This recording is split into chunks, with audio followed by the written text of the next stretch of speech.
আমি জানি না আপনার দলীয় পরিচয় কি, আমি যুবকদের দলীয় পরিচয় কখনো জিজ্ঞেস করি না। আমি মনে করি ইসলামের জন্য আমাদের মধ্যে কোনো ভাগাভাগি নাই। আমার দলীয় পরিচয় যাই হোক না কেন, আমি যদি মুসলমান হই, ইসলাম আমার, আমি ইসলাম মেনে চলবো, ইসলামের উপরে আঘাত বরদাস্ত করতে পারবো না। আমি যদি বাংলাদেশি হই, আমার ভেতরে যদি দেশপ্রেম থাকে, দেশের প্রশ্নেও আমার ভেতরে কোনো দলাদলির ভাব আসবে না। আমি যেই কথাগুলো বলছি আপনি মনে করতে পারেন হিন্দুত্ববাদীরা বাংলাদেশের জন্য হুমকি কেন? তোমরা ইতিহাস দেখো, হায়দ্রাবাদকে আগ্রাসন চালিয়ে এক রাতে তারা দখল করে নিয়েছে। ৭০ বছর স্বাধীন রাষ্ট্র কাশ্মীর আজ পর্যন্ত একদিন স্বাধীনভাবে শ্বাস নিতে পারে নাই। সর্বশেষ সেখানে সেনা শাসন জারি করে কাশ্মীরিদের স্বাধীনতা পুরোপুরি কেড়ে নিয়েছে। এখন কাশ্মীরে একটা ইসলামিক কিন্ডার গার্ডেন পর্যন্ত নাই। দেখো ইতিহাস। এই হিন্দুত্ববাদীরা, উগ্র হিন্দুত্ববাদীরা, মূর্তি পূজারীরা আমাদের সবচাইতে বড় বিরুদ্ধে লড়াই করে দেশ হেফাজত করতে পারবে না বস্তুবাদী নেতারা। ঈমানবাদী নেতা লাগবে, ইসলামবাদী নেতা লাগবে। আর ঈমান ইসলাম শিক্ষা দেওয়া হয় মাদারেসে কওমিয়ায়। এজন্য আমি বলি, এটা আমার বর্তমান কথা নয় মাত্র। আপনি অতীত দেখেন, 200 বছর ইংরেজরা ভারত গোলামীর জিনজিরে আবদ্ধ করে রেখেছিল, লড়াই করেছে ওলামায়ে কেরাম, ওলামায়ে দেওবন্দ। 20,000 আলেমকে ফাঁসি দিয়েছে ইংরেজরা, 20,000 আলেমকে। আর ওলামায়ে কেরামের নেতৃত্বে মুসলমানরা লড়াই করেছে।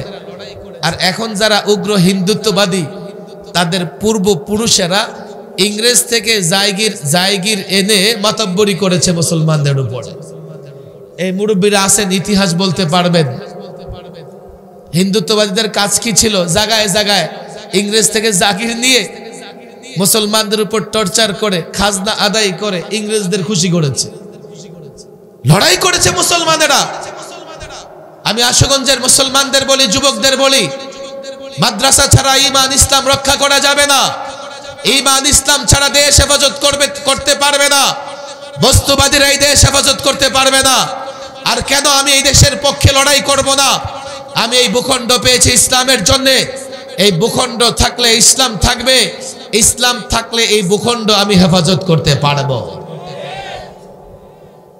লম্বা কথা বলার মোটেও আমার হাতে সময় নাই। আমি আপনাদের কাছে একটা অনুরোধ জানাই, ফাইনালি একটু মাদ্রাসার দিকে মনোযোগী হন। যদি এই যুবকেরা এবং আশুগঞ্জের যাদেরকে আল্লাহ সম্পদ দিয়েছে বড় কোনো প্রতিষ্ঠানের উদ্যোগ গ্রহণ করে, ইনশাআল্লাহ আমি আমার সময় দিয়ে, আমি আমার শ্রম দিয়ে, প্রয়োজনে আমি যদ্দূর পারি আমার ব্যক্তিগত অর্থ থেকে অনুদান দিয়েও একটা বড় দারুল দেওবন্দের মতো একটা বড় প্রতিষ্ঠান এখানে হোক, সেটা চাই। আমি শরীক থাকবো ইনশাআল্লাহ। আপনারা থাকবেন তো ইনশাআল্লাহ? আমি বলি না যে বাকি মাদ্রাসাগুলোর প্রয়োজন নাই, সবগুলো মাদ্রাসার প্রয়োজন আছে। এবং সবগুলো মাদ্রাসাকে আমরা অনুদান দেব, সহযোগিতা করব।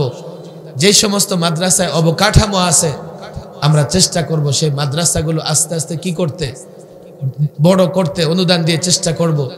তবে আমি ওলামাদেরও বলি, আপনারা চাইলেও একটা সম্মিলিতভাবে একটা বড় প্রতিষ্ঠানের উদ্যোগ নিতে পারেন। যে করেই হোক, কেন্দ্র হিসেবে, হাব হিসেবে আশুগঞ্জে একটা বড় প্রতিষ্ঠান দরকার।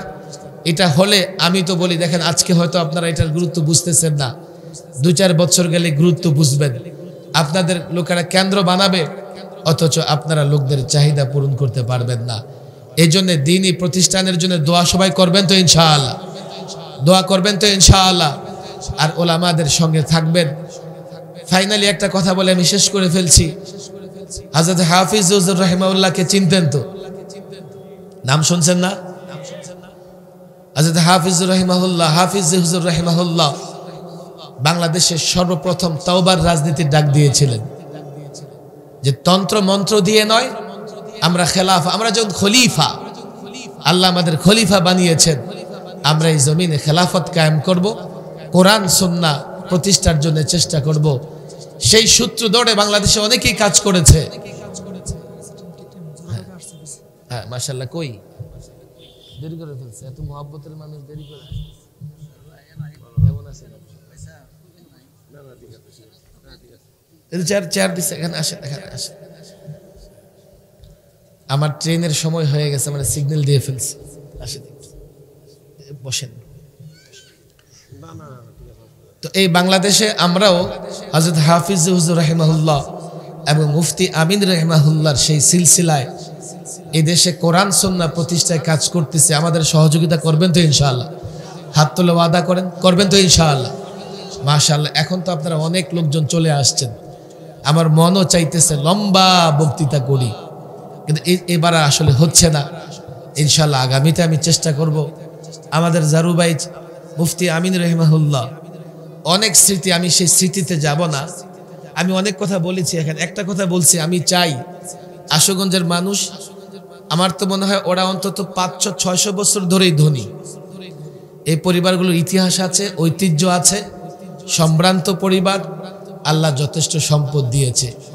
আশুগঞ্জে এখানে এই রাস্তাটার আশেপাশে অনেক জায়গা আছে, অন্তত 10 বিঘা জায়গার উপর দারুল দেওবন্দের মতো বড় একটা প্রতিষ্ঠান দরকার। আমি মোতাহেরকেও বলেছি, যুবকদের বলেছি, আমাদের এই ঝাড়ু ভাই আরও যারা আছেন তাদের নেতৃত্বে যদি এই ধরনের একটা প্রতিষ্ঠান, আমি অনেক কথা বলছি, পরে ভাইকে বুঝাই দিবা তোমরা, যদি করে ইনশাল্লাহ আমি থাকবো। আপনারা সহযোগী হিসেবে থাকবেন তো ইনশাআল্লাহ? লাস্ট কথা, যুবকেরা প্রোগ্রাম করতেছে, অনেক ভুলভ্রান্তি আছে ওদের, আমি নিজেও তাদেরকে অনেক ভুলভ্রান্তি ধরিয়ে দিয়েছি। বিশেষ করে ওলামাদের সঙ্গে যথাযথভাবে যোগাযোগ করা, তাদেরকে যথাযথ মূল্যায়ন করা, এটাও তাদের বলেছি। এবং আগামীতে যারা আলোচক যাদেরকে নিয়ে আসবেন তাদের ব্যাপারে যেন যথেষ্ট সতর্ক হয়, যে কারা আসবে, কারা আসলে বিবারিয়ার ওলামা একরামের সঙ্গে সম্পর্ক রেখে এখানে আলোচনা করতে পারবে। যুবকেরা সেই ব্যাপারে আমারে কথা দিয়েছে, তারা সচেতন হবে। আপনারা তাদেরকে ক্ষমা সুন্দর দৃষ্টিতে দেখবেন এবং তারা যে প্রোগ্রাম করতেছে তাদের সহযোগিতা করবেন। আল্লাহ তাবারক ওয়া তাআলা তৌফিক দান করুন। ওয়া মা তৌফিকি ইল্লা বিল্লাহ ওয়া মা আলাইনা ইল্লাল বালাগ।